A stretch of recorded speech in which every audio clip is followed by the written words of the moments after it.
Hello दोस्तों, हमारे channel कहानियों के भंडार में आपका स्वागत है। तो दोस्तों, आज की इस वीडियो में मैं आपको एक मजेदार कहानी सुनाने जा रहा हूँ, जिस कहानी का नाम है जादुई चिमटा। तो बिना किसी देरी के इस कहानी को शुरू करते हैं। फलपुर नामक गांव में एक गरीब दीनू नाम का लोहार रहा करता था। वह रोज लोहे के बर्तन बनाया करता था, लेकिन कई दिनों से कोई भी गांव वाला आदमी उसका बनाया एक भी बर्तन नहीं ले रहा होता है, जिसकी वजह से दीनू लोहार बहुत दुखी होता है। एक दिन लोहार आग के पास बैठा लोहे के बर्तन बना रहा होता है कि तभी गांव का एक आदमी जिसका नाम चीनू होता है दीनू के पास आता है। चीनू कहता है, अरे ओ भाई, कैसे हो दीनू? अरे बड़े दिन हो गए हैं, गांव के बाजार की तरफ नहीं आते हो, सब ठीक है ना? दीनू कहता है, अरे भाई क्या बताऊं, इतनी मेहनत से लोहे के बर्तन बनाकर बाजार में जाता हूँ, कोई गांव वाला खरीदता ही नहीं है। भाई कई दिनों से एक भी पैसा हाथ नहीं आया, ऐसे में मैं क्या करूं, मुझे कुछ समझ ही नहीं आ रहा। चीनू कहता है, अरे भाई दीनू लोहार, अब गांव वालों को तुम्हारे हाथ के बनाए बर्तन पसंद नहीं आते भाई। अब तुम भी क्यों मेहनत करते हो, जाने भी दो। अब तुम्हारे हाथों में वो पहले वाली बात नहीं है। अच्छा, अब मैं चलता हूँ। दीनू यह सुनकर बहुत दुखी हो जाता है कि तभी वहां दीनू की पत्नी आती है। दीनू की पत्नी कहती है, जी सुनिए ना, आखिर आप लोहे के काम क्यों छोड़ क्यों नहीं देते? कोई मुनाफा होता ही नहीं है। यहाँ तक कि अब तो गांव वाले भी आपके बनाए बर्तन नहीं खरीदते। अब आप ही बताओ ना, ऐसे में हम क्या खाएंगे?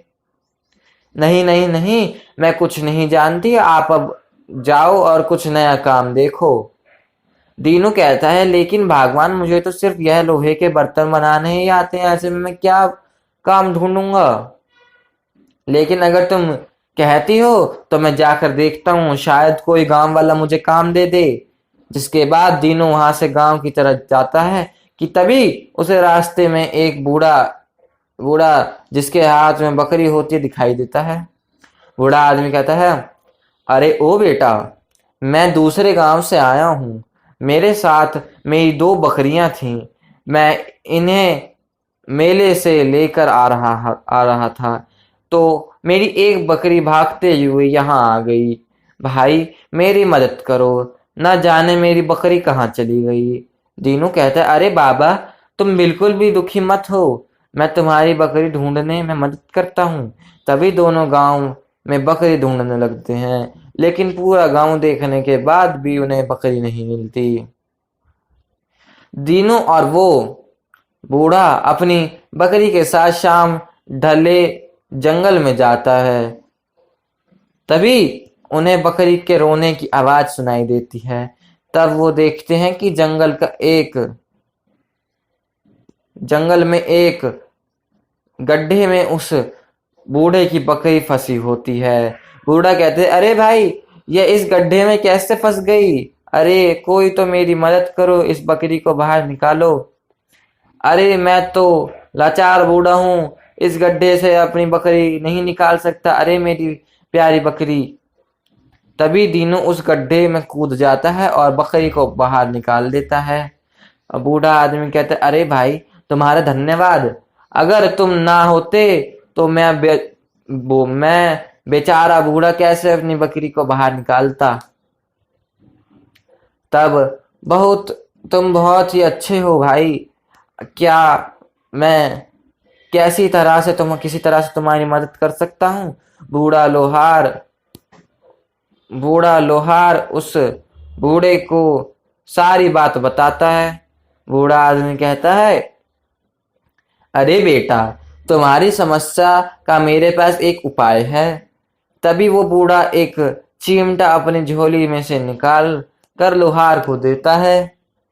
बूढ़ा कहता है, बेटा, यह कोई मामूली चिमटा नहीं है, बल्कि एक जादुई चिमटा है। इस चिमटे से तुम जो भी मांगते हो या मांगोगे, वह तुम्हें मिल जाएगा। दीनू कहता है, हाँ, क्या सच में बाबा, यह एक जादुई चिमटा है? मैं जो कुछ भी मांगूंगा वो मुझे मिल जाएगा? बूढ़ा आदमी कहता है, हाँ बेटा, लेकिन यह चिमटा चमत्कारी है जो अपना रूप कभी भी बदल सकता है। यह मायावी चिमटा है, इसके इसलिए लालच में आकर कुछ ऐसा मत मांग लेना जिससे तुम्हारा सर्वनाश हो जाए। याद रखना, यह जादुई चिमटा गलत हाथों में जब जाएगा तो इसका उपयोग अपने लालच को पूरा करने के लिए वह करेगा।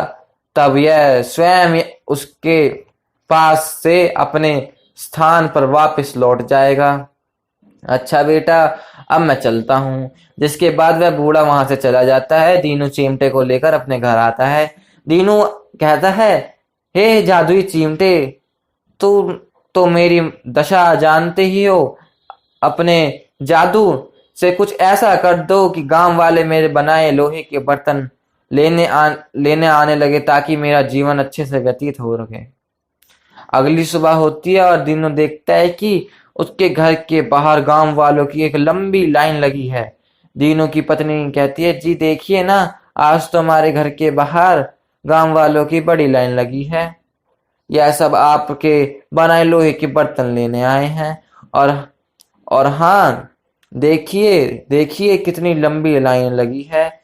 अरे दीनू भाई, कब से वेट कर रहे हैं आपका भाई। तनिक मुझे एक लोहे की कढ़ाई दे दो। दीनू कहता है, अरे भाई, हाँ क्यों नहीं, अभी देता हूं। और फिर ऐसे ही सारे गांव वाले दीनू से जो भी बर्तन उन्हें चाहिए था मांग लेते और बदले में दीनू को पैसे देते लगते, जिससे दीनू और उसकी पत्नी बहुत खुश हो जाते हैं। दीनू कहता है, अरे वाह, कितने सारे पैसे आए हैं। अब लगता है हमें पैसों की तंगी नहीं होगी। वो जादुई चिमटा तो सच में जादुई है। दीनू की पत्नी कहती है, सुनिए जी, आज तो आपके पास काफी पैसे आ गए हैं। अब मैं तो चाहती हूँ कि आप रोज ज्यादा मेहनत करके खूब सारे लोहे के बर्तन बनाए कीजिए, हाँ, ताकि हम जल्दी से अमीर हो जाएं। दीनू कहता है, हाँ हाँ भगवान, जैसा तुम चाहती हो वैसा ही होगा। मैं खूब मेहनत से लोहे के बर्तन बनाऊंगा। अगली सुबह फिर से दीनू के घर के बाहर एक लंबी लाइन लगती है। दीनू फिर से गांव वालों को बर्तन देता है। तभी वहां चीनू आता है, जो दीनू की से चिमटा लेकर गया था। वो यह देखकर बहुत हैरान हो जाता है कि दीनू के घर के बाहर गांव वालों की इतनी लंबी लाइन लगी है। चीनू कहता है, अरे भाई, अभी कुछ दिन पहले पास से गुजर रहा था, तब तो यह दीनू लोहार रो रहा था कि मेरे पास गांव वाला कोई बर्तन नहीं, मेरे से कोई बर्तन नहीं लेता।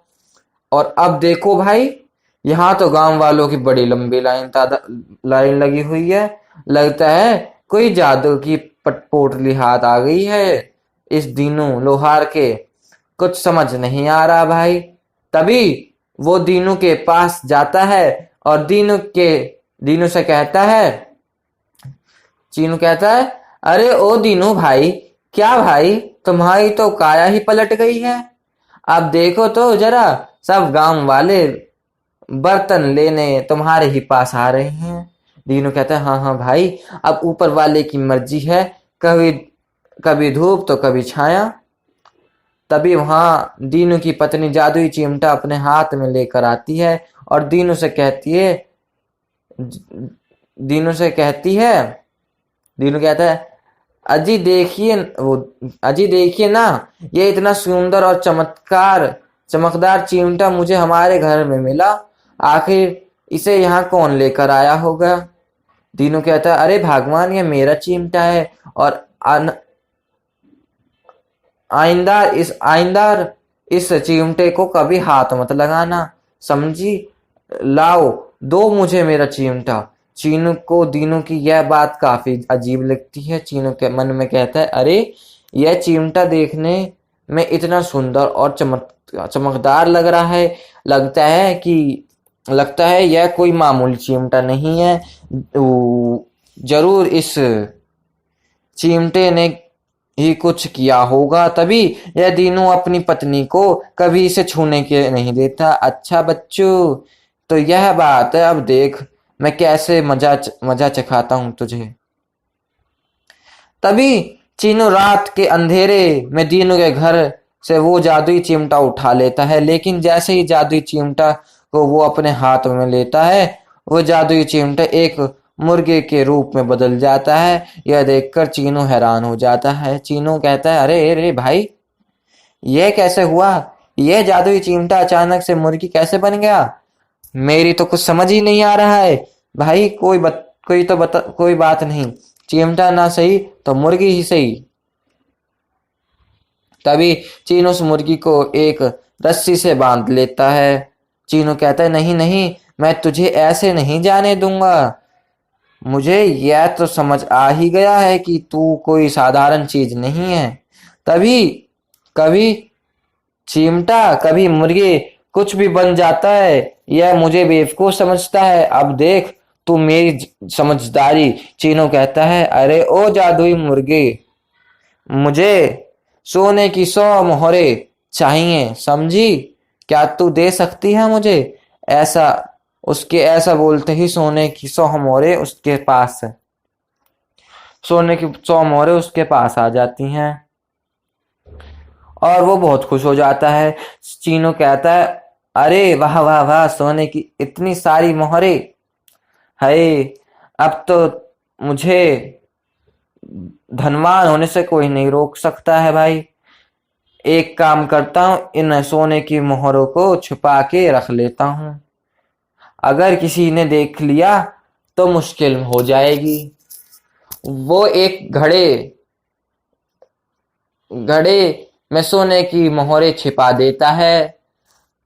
अब चीनू रोज उस मुर्गी के से 100 सोने की मोहरें मांगता और उसे घड़े में छुपा देता। चीनू कहता है, अरे वाह वाह, अब तो मेरा यह घड़ा सोने की मोहरों से भरने ही वाला है। चलो ठीक है, अब इसे छिपा देता हूँ। कल उस जादुई मुर्गे के साथ बहुत सारी सोने की मोहरें मांग लेता हूँ। अब मुझे और सब्र नहीं होता। दीनू कहता है, हे भगवान मेरा जादुई चिमटा कहाँ है? अब मैं क्या करूं? जिसने भी मेरा चिमटा चुराया हो, बस इसका गलत इस्तेमाल ना करे, नहीं तो उसका सर्वनाश तय है। कृपया करना ईश्वर। दीनू की पत्नी कहती है, आप इतने परेशान क्यों हो? क्या हुआ बताइए ना। अब तो हमारा काम भी अच्छा चल रहा है। दीनू कहता है, भगवान, काम तो ईश्वर की दया से ही सही चल रहा है, लेकिन उस दिन जिस चिमटे के बारे में तुम पूछ रही थी, वो एक जादुई चिमटा है। उसके बाद दीनू सारी बात पत्नी को बता देता है।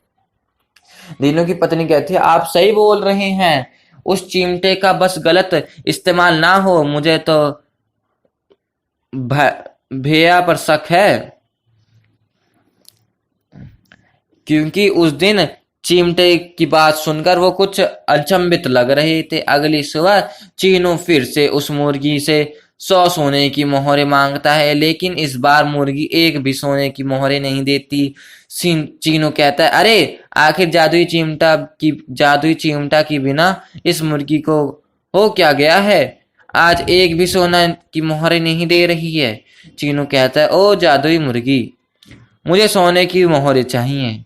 चीनू ऐसा कई बार बोलता है, लेकिन मुर्गी एक भी मोहरें नहीं देती, जिसकी वजह से चीनू को बहुत गुस्सा आता है। चीनू कहता है, अच्छा तो तू ऐसा नहीं मानेगी, अभी बताता हूँ तुझे कैसे नहीं देगी मुझे सोने की मोहरें। रुक तू, मैं तेरे अंदर से सारी सोने की मोहरें निकाल लूंगा। उसके बाद चीनू बड़े से चाकू से मुर्गी का पेट काट फाड़ देता है और उसके बाद हैरान रह जाता है। चीनू कहता है, अरे भाई, वो मुर्गी कहाँ गायब हो गई है? और इस मुर्गी के पेट के अंदर यह चिमटा कैसे आ गया है? यह तो मायावी मुर्गी थी। नहीं नहीं, मायावी चिमटा था। और तभी चीनू की झोपड़ी में आग लग जाती है। चीनू चिल्लाने लगता है। चीनू कहता है, अरे रे, यह मेरी झोपड़ी में आग कैसे लग गई? अरे मेरे सोने की मोहरें, हाय मेरी सोने की मोहरें ना जल जाएं, मेरी झोपड़ी जलकर राख हो जाएगी। अब मैं अपनी सोने की मोहरें देख लेता हूँ। तभी चीनू मिट्टी के अंदर छिपाया हुआ वो घड़ा निकालता है जिसके अंदर वो सोने की मोहरें छिपाया करता था। जिसे जैसे ही घड़े के अंदर देखता है हैरान रह जाता है। चीनू यह देखकर जोर जोर से रोने लगता है। चीनू कहता है, ये क्या हो गया भाई, मेरे मेरी सारी सोने की मोहरें ये मामूली से मुर्गे के अंडे में कैसे बदल गई हैं भाई। अरे ये क्या हो गया, हाय हाय, मेरी सारी सोने की मोहरें चली गईं। मेरी तो झोपड़ी भी जलकर राख हो गई भाई। भाई और हाथ से सोने की मोहरें भी गईं। तभी वहां पर दीनू और उसकी पत्नी आ जाती है। दीनू कहता है, चीनू भाई, किसी और की हिस्से का जादुई चिमटा तुमने चुराया और उसका गलत इस्तेमाल भी किया। इसका नतीजा तुम्हारे सामने है। चीनू कहता है, अरे भाई, मुझसे बहुत बड़ी भूल हो गई भाई। मैं लालच में आ गया था जिसका मुझे यह इनाम मिला है। अरे मुझे माफ कर दो। तभी वो मुर्गा फिर से चीनू के सामने आ जाता है। मुर्गा कहता है, अब रोने से कोई क्या होगा चीनू, यह सब तुम्हारे ही लालच का नतीजा है। वरना ना मेरा दोबारा ना वरना ना मेरे द्वारा दी गई सोने की मामूली से अंडे में बदलती, ना ही तुम्हारा सर्वनाश होता। चीनू उसे देखते ही फिर से हैरान हो जाता है। मुर्गी कहती है, मैं एक जादुई चिमटा ही हूँ जो अपने रूप बदल सकता है। तुम एक बेहद लालची इंसान हो। जब मैं किसी लालची इंसान के हाथ में आता हूँ तो मेरा रूप बदल जाता है। इसलिए जब मैं तुम्हारे पास आया तो मैं एक मुर्गी बन गया। लेकिन तुम्हारे लालच की हद रुकी नहीं और तुमने मुझे मारकर बहुत सारी सोने की मोहरें हासिल करना चाहा, जिसके फलस्वरूप तुम्हारे साथ यह सब हुआ। अब मैं जादुई चिमटा तुम्हारे पास से हमेशा के लिए चला जाऊंगा, लालची इंसान। जिसके बाद वो मुर्गी से अपने असली रूप चिमटे में बदल जाता है और वहां से गायब हो जाता है। चीनू कहता है, अरे भाई, मैं अपने लालच में क्या कर बैठा, आपने अपने हाथों अपना ही सर्वनाश कर लिया। हाय हाय, मुझे लालच नहीं करना चाहिए था, मेरा लालच मुझे ही ले डूबा भाई। तो दोस्तों, अगर आपको हमारी यह कहानी अच्छी लगी हो तो प्लीज हमारे चैनल को लाइक करें, सब्सक्राइब करें और शेयर करें। राधे राधे दोस्तों।